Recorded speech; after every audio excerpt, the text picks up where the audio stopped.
Hey guys, so quick little note about our camera raw filters and how we can use them along with our layer masks. So last time we did layer masks and our camera raw filters, we just basically cut something out and only did it with a specific area. And by virtue of using that, we can create these little these sort of non-destructive changes and stuff. So we can do that in a similar way. So I'm going to actually kind of make this my background. I've already, so basically what I did was I right-clicked my background. I said convert to smart object, and I'm going to right-click on that smart object. And I'm going to say new smart object via copy. So that way we're going to have like the same object, but it's going to be two different smart objects. So if I had two of the same, obviously I copied it, they would link together. That's what a smart object does. It sort of links to whatever it is you're applying and stuff. Anyways, what I'll do is this. I'm going to make this just really over the top. I'm going to see if I can apply some changes to it. I'm going to go to my filter, camera raw filter, and I'm just going to kind of go nuts trying to, I won't alter the perspective, but I will sort of like alter the temperature a little bit. And I'll alter the exposure a good deal. I'll make it a good deal brighter. I'll make the contrast up a good deal as well. I'll make the highlights up a little bit. I'll make the shadows down low a good deal. And I'll just see if I can, as I said, I'm kind of going over the top when it comes to this. And I'm going to make my clarity up a little bit, dehaze up a good deal, vibrance, saturation, all that stuff, right? So again, this is kind of getting a little bit burned out. I would say it's actually looking kind of weird, to be honest. It's actually looking a little bit overexposed. But what I'm going to do is I'm actually going to mask this off, and I'm going to only reveal certain parts of it, because I definitely don't want the walls behind me to look quite so yellow. In fact, I think the oranges general are a bit much. I'm going to pull the highlights down some and the whites down some, and yeah. So I'm going to go over to my hue saturation. I'm going to basically just pull my oranges down, my reds down, and my yellows down too. A little bit more. Orange down some more. As far as saturation goes, I'm going to pull that down. Pull this down as well. Okay, so the yellows don't matter because I'm not going to see this. Okay, so anyways, so I've got this, right? Once again, here, there, right? I think I like the original better, but in this case, what I'm going to do is I'm actually going to mask this off by making a little layer mask here. And remember the rules of layer masks: black conceals. So if I fill this up with black, I get my bucket tool, and I pour, fill it up with black, right? It conceals everything, and then I reverse that, press X on the keyboard, flip it over to white. White reveals, right? So white basically reveals everything that's underneath the mask. Black conceals everything. So essentially this conceals what it's attached to, revealing what's beneath. So black conceals, white reveals, right? So essentially I want to fill this up with black, and I only want to reveal certain parts of it. But I don't actually want the entire thing. So if I get my brush tool and I had just like this big block of color, and it was like just a total, like I just sort of made this big circle here, right there with white. Suddenly now we've got this bizarre little kind of thing here. It almost looks like a cutout of the different picture put in. But what I can do is I can actually maybe pull the opacity down a good deal. So for instance, like maybe 10% something. So real low opacity. And I'm going to make my brush tool very soft and very diffused, maybe a little bit smaller too. So we're like 250 or so. And what I can do is I actually come in here, and it would be better if I had a pen, but this is fine. I'm just going to paint in just a little bit of the highlights where I want them. So in this case, I'll kind of like paint over here. I might lighten up my eye a little bit here a couple times. I'm just going to sort of layer them in. Just trying to like reveal a little bit of it, not trying to brighten up the entire thing, but just I might do the same thing here. I might make this a bit bigger. I might make it a little bit stronger, like 20% or something like that. 15. And I'll just kind of go through and see if I can't brighten up a little bit here or there, just allowing some of it to show through. Okay, not the whole thing. I don't want this to look overexposed. I'll sort of like maybe fill the shadows here a little bit more. I'll put a little sparkle on my beard, my hair as well.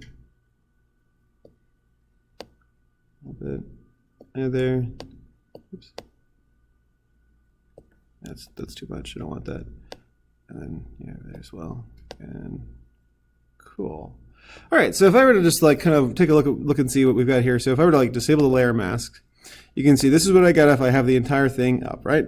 And this is what I have with the entire thing with only a little bit revealed. And this is what the original looks like here, right? So just it brightens me up just a little bit and separates me a little bit more from the background. So that's I like that. Now we can layer these changes on top of one another by kind of applying a small change, and then going Control Alt Shift E, making a copy, and then from there we can apply some other changes. For instance, if I want to once again make this into a smart object. Smart object here. Okay, at some point, convert to smart object. And then once again, right click on it and say new smart object via copy. Again, I can go over to my image, my adjustments, and my go to my camera raw filter here. And maybe I can do some changes to, say, for instance, the temperature. I can sort of like cool it off a little bit, or I can even bring down the bring down the yellow some more, get those like sort of desaturated, bring up the oranges some, have my face glow a little bit, a little more luminance to the face, things like that. Again, we want to like just make minute changes that we want to, or we can even make like bigger changes that we can then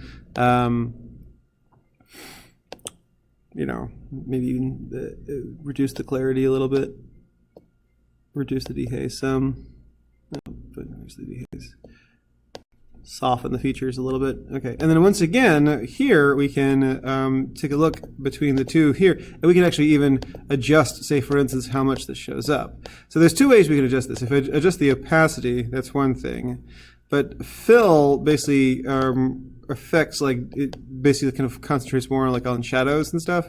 So I can sort of reduce that. So like I said before, we can kind of like, okay, so here in this case, what I'll do is I'll have this sort of a little more coolness. I want maybe not quite so much there here, so we can kind of see the difference. A little subtle change to the overall temperature. And once again, Control Alt Shift E, and then I can once again convert this to a smart object, and I can just continue just to layer these changes. And these are all non-destructive changes. I can always go back to the beginning and look and see what I did at the very beginning here. So let me just go back to Convert to Smart Object, and I can right click and I can new smart object via copy, and I'll just say, for instance, I'll add a gradient map to this one, and I can do what I did before. I can get my say for instance my purple and orange, like so, and have that there, and I can just once again take the fill down a good deal. I sort of have this little filter added to it. It's real like a kind of like a shift in temperature here. And so once again, I'll just clip that down, and that's Alt and clicking in between there. And so if I go down here to the very, very bottom, I hold down Alt and I click on the eyeball, I can see what the original looks like, and kind of going back and forth, you can kind of see, that the original has a lot of, some things that you might like fully appreciate. So in this case, we've got some interesting features kind of highlighted here or there. All right, so that's the basic gist of this. Was simply showing that like we've used these adjustment layers, we've used camera raw filters, we use a lot of different things.